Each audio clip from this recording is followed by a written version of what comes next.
Welcome to This Week in Loveland Tiger Sports here on lovelandtigers.org and ESP Media powered by Sidearm Sports. I'm Jason Creefer. As always, we are joined by Loveland Athletic Director Brian Knatzer. Brian, good to talk to you. How's Tiger Nation?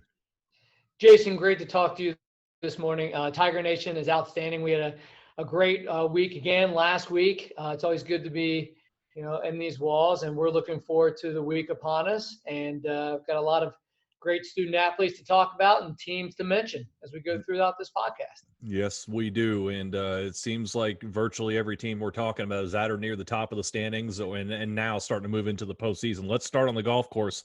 Let's start with the boys and getting going here with the sectional at Grizzly. And we've talked in the past about, they've seen that course before. They played the ECC preview and ECC championships there at Grizzly. Shot the exact same score both times, which is kind of a fun little note there. But now they're going to see it again in this sectional. So does that add any pressure to them, knowing that other people have seen that they know this course and they play really well? Or for them, does it further cement an expectation that this team is going to get through to the next round? A great question. I will answer it. I'm so glad that we're here. Yeah. Here we are in the postseason. We did not know if we were going to get here with COVID and everything that was going on. So congratulations to everyone being a part of that. So we're excited. I can't wait to watch these kids tee off, obviously leading the ECC and having a lot of success that we've had over this season.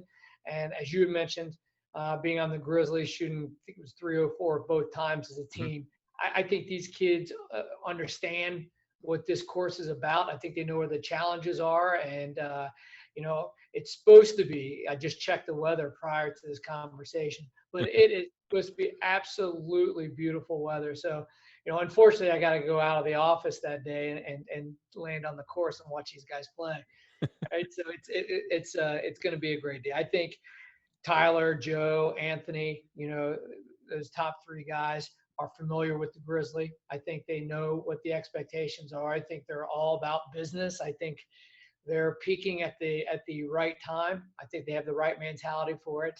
Everyone's healthy, and I'm excited to see these guys play. Do they feel like, given how successful they've been, not only this entire season, but also a Grizzly, that they have to get out of the sectionals? They have to get through to the districts? I think it's an expectation of the team. I think the team is primed. I think it's the best we've been in quite some time, and they want to make it out of here. They want to go on to next week as a team, not just an individual here or there. So that's the most exciting thing, Jason, is to see this team really have come together and played so well. And you're right, they played this course very well. So, let's take it, this week and go on to next week as a team. Kind of similar story over on the girls' side too. They've got the postseason. They're going to be out of Walden Ponds, and they've played that course already a couple of times this season. So they have some familiarity there. Do you think that helps them in their case, because maybe relax a little bit more, given that they have a familiarity with it, and maybe it'll allow them to sneak up there, maybe grab that third or fourth spot of the team and get through, and if not, send a couple of individuals on. Yeah, and I think you might be onto something, Jason. You're right. They're comfortable playing there. There's no surprises on that course for them. They've been there. They've been a part of that this whole entire season. Right. They land in middle of the pack in the ECC. And I think, they just slowly notch to be a better and better team. We had a couple of good senior leaderships on there, and that's a team full of youth. I think we've got three sophomores, and you have Amy, who is our number one, averaging 48, for 9 holes, and number 17 overall in the ACC. She's kind of leading that pack and leading that team. So, I mean, you've got some young members on that team. Yep. So I think they've worked together all season. This is it. This is one of those things. Well, just go out there and have fun and do the best we can as a team. And if we can send a person out, then we'll do it.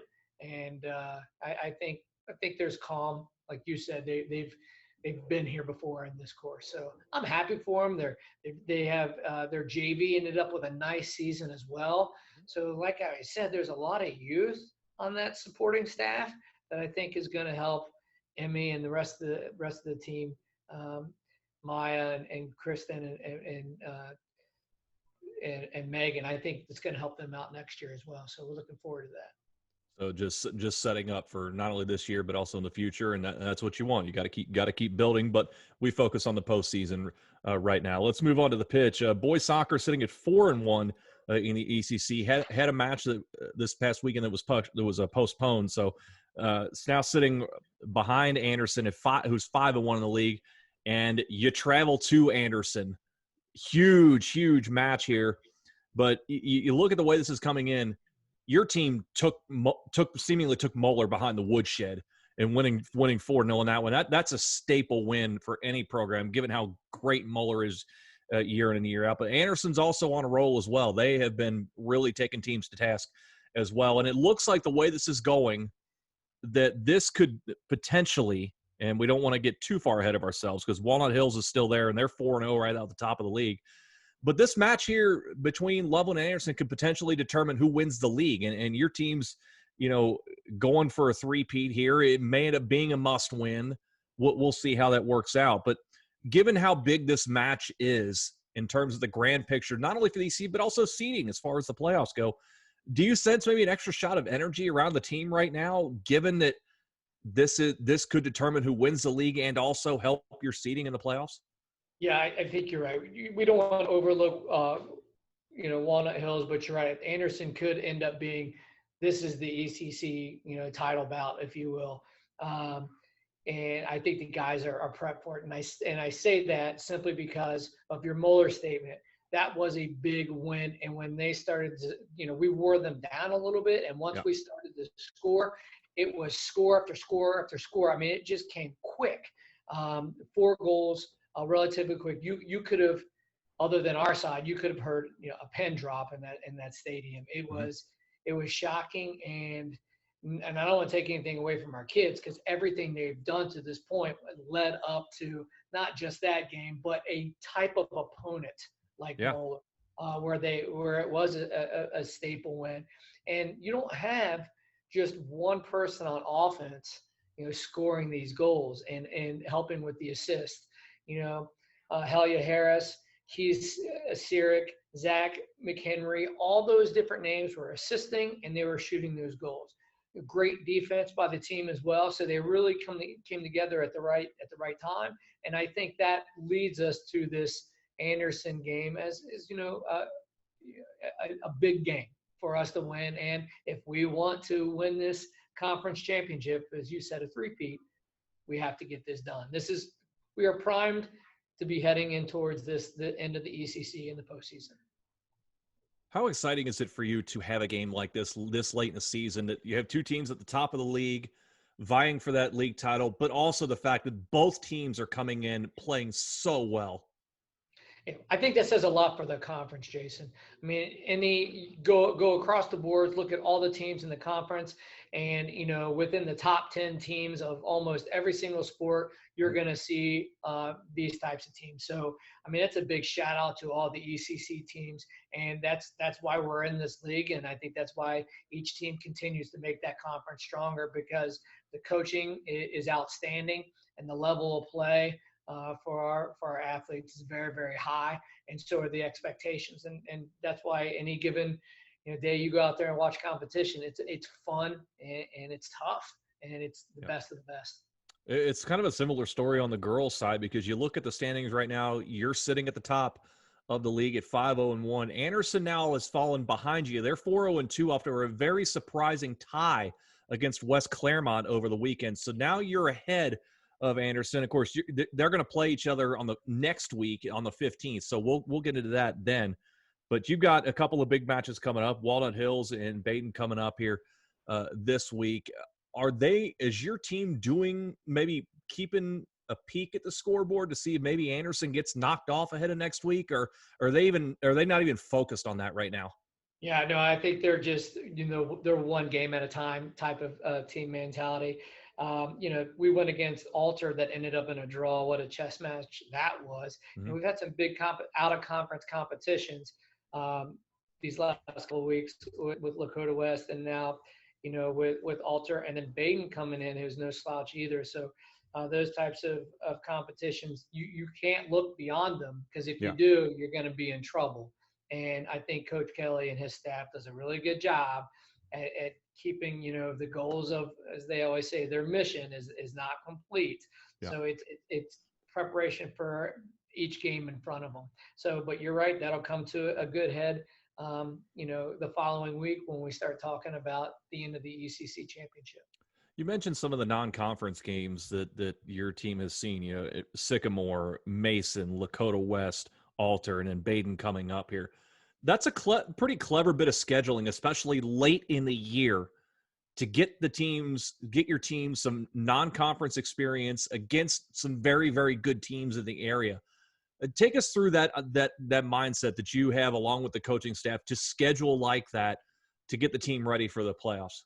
Yeah, and we do this with every sport we have, Jason. We have to make sure that we are playing the best outside of our conference, because if you do want to make it out of Cincinnati, you've got to play, some of our private Catholic schools, and you've got to play against the GMC teams, because those, along with the ECC teams, are just the best in Cincinnati. And if you want to train your team on how to be the best and what it takes at that high level competition, you have to schedule these teams. And it's something we always talk about in this office when the coaches come in and year out. Who are we going to schedule next year?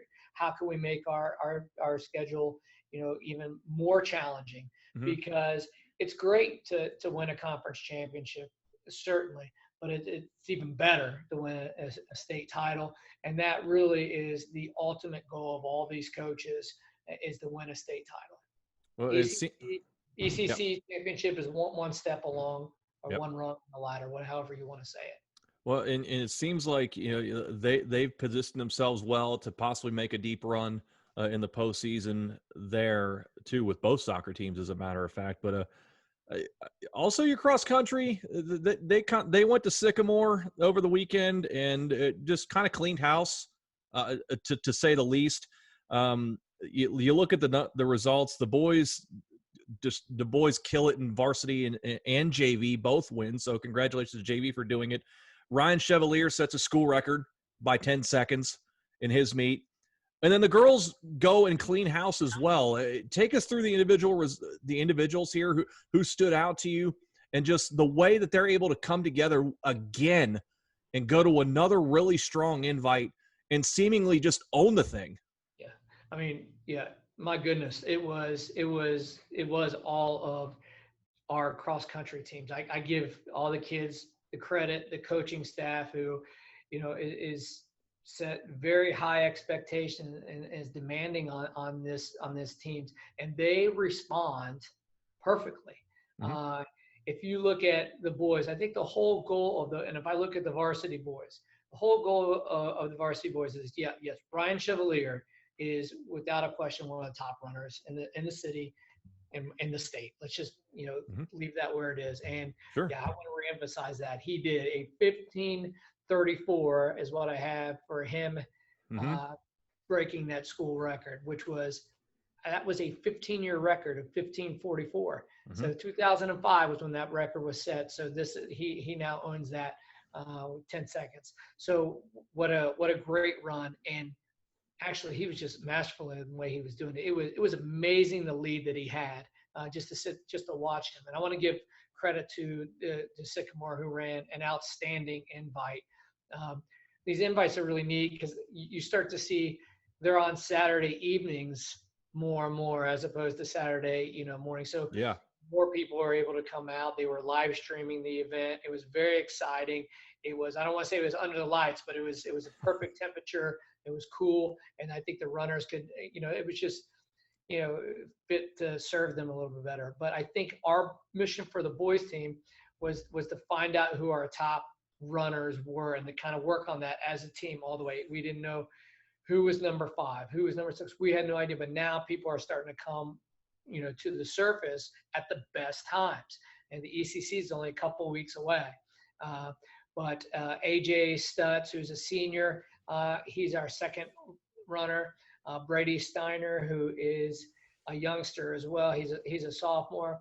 Sam Niger, a new one on the scene. Caden Dyer, he is a sophomore that has just taken his time and just minimized it and now he's kind of declared his stake on the team. Colin Baran, who just did an outstanding job. Each event, he just ran faster and faster, and I give a lot of credit. I'm very proud of Colin, who was able to round up that. All those guys were in the top 10 of this meet. So congratulations to them. And I mean, it says a lot to the JV Open race. Shout out Gavin Miller, who ran at 18:18.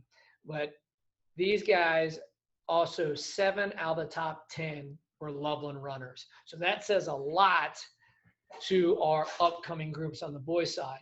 So it's very exciting to watch them run and to watch them improve and to really see who those top, 5, 6 runners are going to be. On the girls' side of it, Jessie Gibbons came in third place with a 19:04. Emmy Sager, Ellie Carr, Ainsley Richards, Allie Colgate, and Micah Snyder all came in. They were the top 6. But why it's so interesting with seeing Jessie Gibbons placing on top was it's been a different girl almost every time that came out at first on the leaderboard, whether that was Emmy or whether that was Sarah Maddox, who didn't run in this invite. But that's how powerful that team is. So there's a lot of different things that Coach Nestor is doing with those girls to make sure everyone is peaking at the right time, staying healthy, being very conscious of where they are physically, as we go throughout this season, which is obviously a very grueling season. And the Open, the JV Open, shout out Ellie Zicka with a 21:01.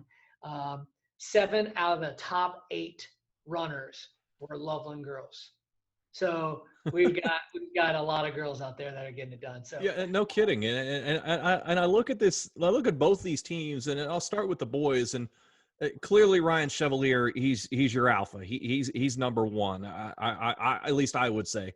But you look at the other guys on this team. It's like if he's number one, then you've got 1A, 1B, 1C, 1D, 1E, and so on and so forth. And with the girls, like you said, it's a different runner every single week, and they're truly 1A, 1B, 1C, 1D. Is this not could we not get a better example of a team peaking at the right time with the ECC championships just less than 2 weeks away?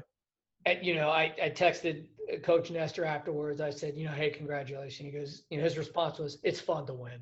And that's kind of where we are, right? And I couldn't be more proud of this team. So I'm really looking forward to the remaining part of this season and onto the off season. So well, it's not only fun to win; it's also fun to dominate and clean house. And I'll say that's exactly what they did out at Sycamore. That was taking other teams behind the woodshed, at least from my perspective.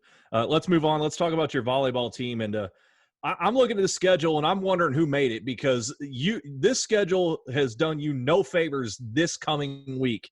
You look at how things work out. You got Turpin, who's in second place tonight. Then you go to Lebanon tomorrow. They have been unblemished in the league thus far.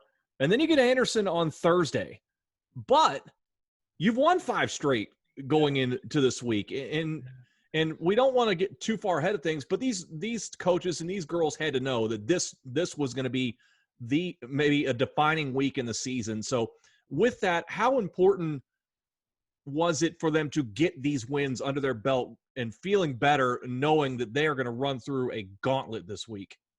Well, I think this team had to learn, what their DNA was, what their fingerprint is, what their legacy is, because it was a different team a year ago, and these girls have now came in and they've made, their claim to this team. And if you look back at the beginning of the year, and I'll just take ECC schools for example, it was going back and forth. We'd win, we'd lose a couple, we'd win a couple, we'd lose. It was always going back and forth and back and forth. And the coaching staff, I give them a lot of credit. Coach Ball and his staff made some adjustments, like any good coaching staff does. Sure. And motivated the kids differently for whatever reason. And they started winning, and they started winning in 4 games, and it was, they were taking back some of the things that maybe they were struggling with at the beginning of the year. But they're an exciting group to watch. They're a lot of fun. And you're right. now's the time with that schedule in front of us. Whew. I feel that from the conversations I've had with them, they felt they did last time they played Turpin at Turpin was not a good representation of who they were, and they feel like they have something to say, and that is to Turpin in their play. So it's going to be fun to watch this afternoon and this evening, just to see how they respond to that. And I mean, we're right there at the top, middle of the pack with some of these schools, so it'd be a good indication of how we're going to fall out based on how we play tonight. I think also good look ahead into the playoffs as well, given the fact that you're playing such quality back to back to back this week. That's good preparation for that, at least in my mind anyway. Let's talk about your tennis team. Ho-hum, we talked about it last week, another league title, blah, blah, blah, blah, blah. I'm kidding. but now it's postseason time. And we do want to congratulate the JV winning the league for I believe the 6th year in a row that they've won that. So that's awesome. And again, kind of like the other programs. Isn't it? It's another promising young group coming up into the varsity level. Exactly. It just kind of permeates throughout, and that's good. But now it's the postseason for the varsity squad, and you get the sectionals coming in, and it's coming off a league title. Is it now the expectation, or is it just remaining a goal of Coach Pittman to get out of the sectionals and get into the districts? Well, that would be the goal right there, I'll tell you. But I do want to say I do want to say congratulations to all these girls who, it was this past week, Walnut Hills. It was their last match on Tiger courts up here on our home LHS. But it was a nice 4-1 win that these girls had, and they've had a lot of success this year.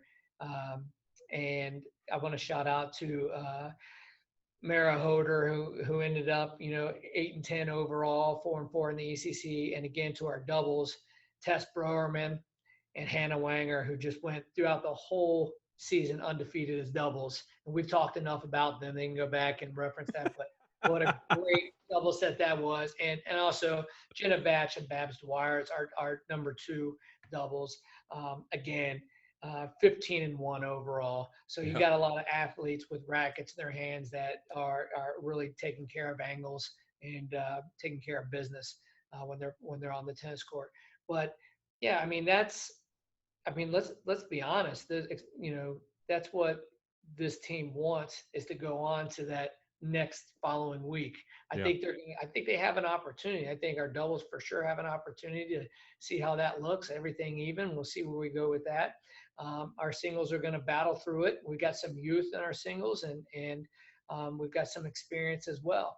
So I would think that Coach Pittman wants to get out of here, with a win into next week. That would be the ultimate goal. And then with that youth coming up, that only shows how much strength we have as well coming up. Yeah, really, top to bottom, this program is in as good a shape as you could hope for.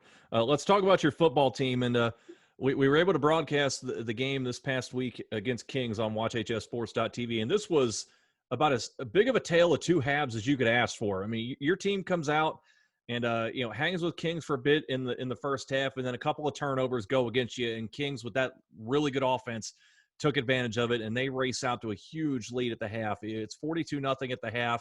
You already knew the playoff matchup was coming with Little Miami next week, so it could have easily been a chance to just say, let's just shut it down. Let's keep everybody healthy for the playoffs. But you didn't do that. Coach Cruz, didn't do that. You stuck with it throughout, and you put 32 points on the board in the second half. And I thought for the majority of the second half, outplayed Kings quite a bit. And Kings rotated some guys in offense, but they still had their number 1 defense on the field for that second half. And Aaron Morton went nuts. He's been one of my favorite players to watch all year long. Calvin Cloud, another big game, over 300 yards passing. But I think one of my favorite bits of that broadcast and seeing that for myself was late in the game, you get a touchdown, they try an onside kick, Kings recovers, and Coach Cruz is so fired up about it, thinking his team got it, that he drew an unsportsmanlike conduct penalty on the sideline. And you never want to pick up a penalty, but for me, in my mindset, it was the game was well in hand. Kings was going to take care of it. But the fact that late in the game, where they were down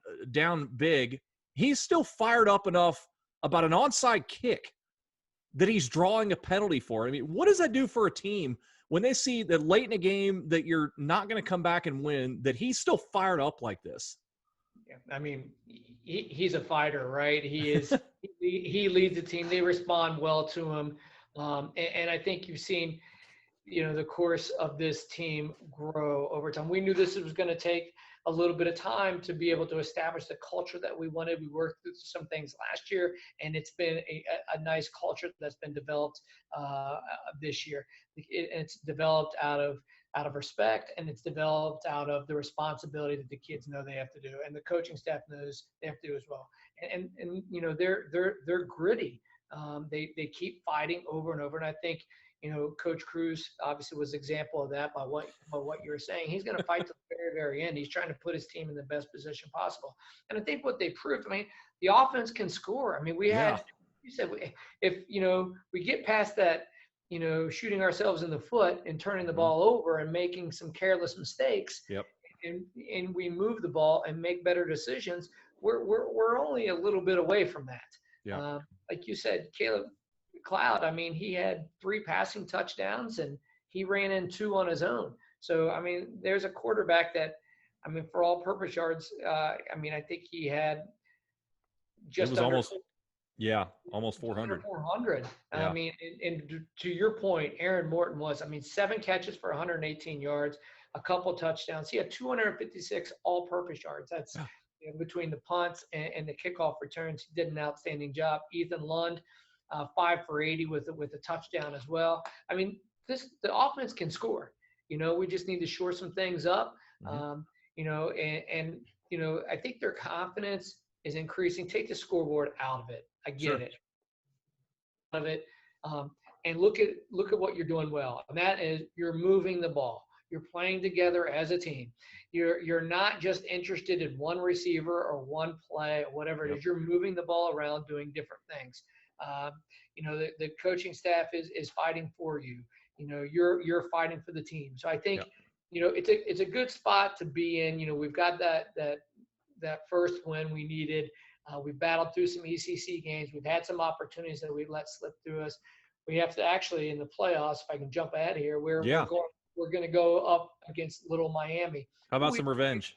Yeah, which we've played them earlier, and it was, quite frankly, to be honest with you, it was our worst game, worst performance we had, and it was probably their best.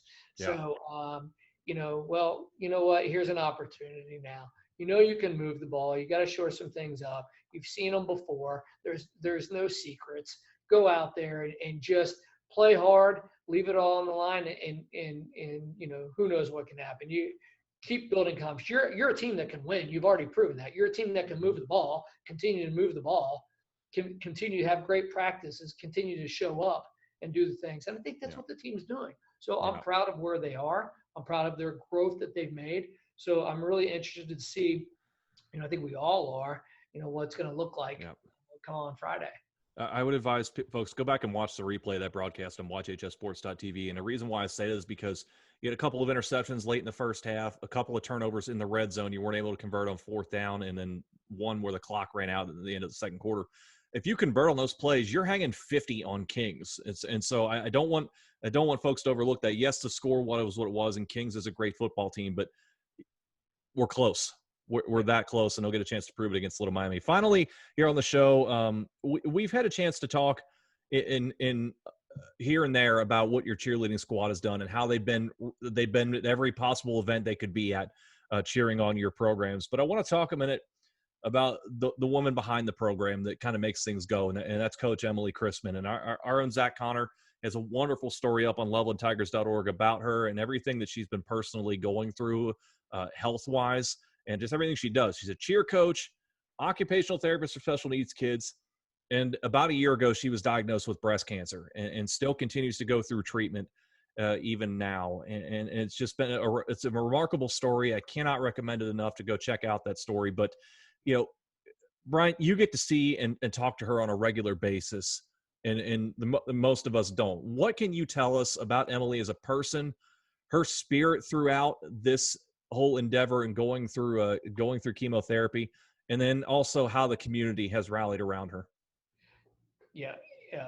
Emily is one of the strongest female personalities I've met. She is fun. She's fun loving. Her kids respect her. She's the head of the program, and she is. It was almost a year ago. It was right before the Kings game last year, Mhm. where she was diagnosed, and she is just she's what she has to go through and the way she responds is Yeah. unbelievable. She has more energy than anyone that I know. Um, she is the most positive, upbeat human being Yeah. that I've met. Obviously, she's in the right path, right? Because the Yeah. occupational therapy people need someone like her. Our Mhm. cheer team needs someone like Coach Emily, who does this outstanding job. I mean, she takes them. She's always leading them. You're right. Just this past weekend, our Loveland Athletic Boosters joined with our small businesses downtown to, for really an event to generate money for our student athletes. Yeah. Some of the proceeds went to Loveland Athletic Boosters. But what did Emily do? She didn't take the day off. She took her team down there with some of her coaching staff, and they went down there and cheered and drawed interest to these local businesses throughout the day on Saturday. So it's just little things like that. And she's always fighting. You would not know she's going through any type of treatment plan had you just walked up on Emily and had a conversation with her. She's always got the best outlook. She's always the most positive. She's always has the most spirit. One of the nicest people that I know, and I think we all got to look for her for strength. Yeah. As we feel like, oh, maybe we were, given the short end of the stick. Well, were you? Look at Yeah. this young lady just battling through this. So great leader, great person, and just all around Loveland Tiger. Very appreciative to have her in our life here in the Loveland Tigers. Yeah, go check out the article on lovelandtigers.org. Our ESP Media Zach Connor wrote that up recently and talked to her about some of those challenges. She's been a wonderful example around the Loveland community as well. And what a way to cap off a great show and a great week for Loveland athletics, and also a lot to look forward to next week's show, Brian. I'm really looking forward to it. Thank you, Jason. Tiger Nation, appreciate you. ESP Media, we appreciate you as well. Go Tigers. That is Loveland Athletic Director Brian Knatzer joining us for This Week in Loveland Tiger Sports here on ESP Media, powered by Sidearm Sports.